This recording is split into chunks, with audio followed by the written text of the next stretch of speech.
ஒரு காலத்தில் ட்விஸ்டுகள் நிறைந்த திரைக்கதையால் சட்டத்தின் ஓட்டைகளில் புகுந்து தப்பிப்பது எப்படி என்று படம் எடுத்து திரைத்துறையில் வெற்றி கண்டவர் புரட்சி இயக்குனர் S.A. சந்திரசேகர்.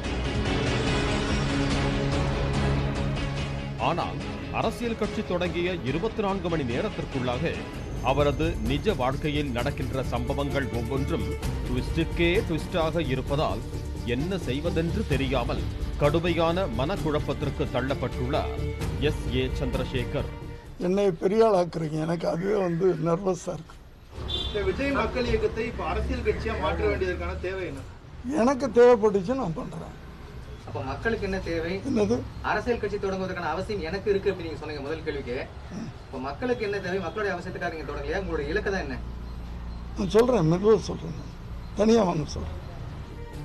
அகில இந்திய தளபதி விஜய் மக்கள் இயக்கம் என்ற பெயரில் புதிய கட்சி தொடங்கியதாக அவர் தெரிவித்த அரை மணி நேரத்தில் தனது தந்தையின் கட்சிக்கும் தனக்கும் சம்பந்தமில்லை, தனது ரசிகர்கள் யாரும் தனது தந்தையின் கட்சியில் இணைத்துக் கொள்ள வேண்டாம் என அறிக்கை மூலம் அதிர்ச்சியூட்டினார் விஜய். ஆனாலும் அடங்காத S.A. சந்திரசேகர் ஒரு குறிப்பிட்ட தனியார் தொலைக்காட்சியை மட்டும் தனியாக அழைத்து தனது கட்சியின் கொள்கைகளை விளக்கிக் கொண்டிருந்தார். இந்த தகவல் அறிந்து மற்ற மீடியாக்களும் அங்கு திரண்டதால் பொறியில் சிக்கிய எலியாக செய்தியாளர்களிடம் சிக்கி கேள்விகளுக்கு பதில் சொல்ல முடியாமல் சமாளிப்பு பதில்களுடன் சாப்பாடுதான் முக்கியம் என்று எஸ்கேப் ஆனார். நடிகர் விஜய் சொல்லியிருக்காரு, என் பெயரையோ என் புகைப்படத்தையோ பயன்படுத்தினா கடும் நடவடிக்கை எடுக்கப்படும் அப்படின்ற மாதிரி எச்சரிக்கை எடுக்கிற மாதிரி சொல்லியிருக்காரு சார். சம்பந்தம் இல்லை, அது அவர் சொல்லியிருக்காரு. இந்த கட்சி விஜய்க்கே தெரியாம தொடங்கப்பட்டிருக்கா. ஆனா அவரு அறிக்கையில வரியே சொல்றாரு, ஊடகங்கள் வாயிலாக அறிந்து கொண்டேன்னு சொல்றாரு. அவருக்கு தெரியாதா இந்த கட்சி தொடங்குது? அவருக்கு தெரியலன்னு அவர் சொல்றாரு. சார், இதெல்லாம் இந்த கேள்விக்கெல்லாம் பதில் சொல்றதுக்கு இப்ப டைம் இல்லை எனக்கு. முதல்ல மணி 2:30 சாப்பிட போற நேரம்.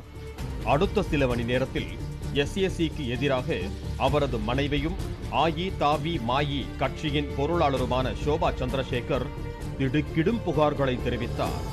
விஜய் மக்கள் இயக்கத்தை அரசியல் கட்சியாக மாற்றுவதில் தனது மகன் விஜய்க்கு துளியும் விருப்பம் இல்லை என்றும், தனது கணவர்தான் பிடிவாதமாக அவ்வப்போது விஜய் அரசியலுக்கு வருவது போல வெளியில் பேசிக்கொண்டு இருந்ததால் அவருடன் பேசுவதையே விஜய் நிறுத்திக் கொள்ளும் நிலை ஏற்பட்டதாக கூறியுள்ளார் ஷோபா. அதோடு இல்லாமல் தற்போது கூட புதிய கட்சி தொடங்குவதை தன்னிடம் தெரிவிக்காமல் ஏதோ அசோசியேஷன் தொடங்க போகிறோம் என்று ஏமாற்றி கையெழுத்து பெற்றுக்கொண்டு தன்னை புதிய கட்சிக்கு பொருளாளராக நியமித்துள்ளதாக குமுறியுள்ள ஷோபா தனது மகனுக்கு விருப்பமில்லாத எந்த ஒரு செயலையும் தான் செய்வதில்லை என்பதால் தனது கணவரின் கட்சியின் பொருளாளர் பொறுப்பில் இருந்து விலகுவதாக அறிவித்துள்ளார். தமிழக அரசியல் வரலாற்றில் தீபாவின் கணவர் மாதவனின் கட்சிக்கு பின்னர் தொடங்கிய ஒரே நாளில் குடும்பத்தினரால் முடங்கியது நம்ம புரட்சி இயக்குனர் S.A. சந்திரசேகரின் ஆயி தாவி மாயி கட்சிதான் என்பது குறிப்பிடத்தக்கது. அடாதடா அடாதடா மனிதா, ரொம்ப ஆட்டம் போட்டா அடங்கிடுவ மனிதா, அந்த அந்த வந்தா சாதி கொடுத்து ஆட்டி வைக்கிறான், ரொம்ப ஆடி புட்டா வாழ்க்கையதான் பூட்டி வைக்கிறான். பாலிமர் செய்திகளுக்காக செய்தியாளர் ஜெபர்சன் மற்றும் வேல்ராஜ்.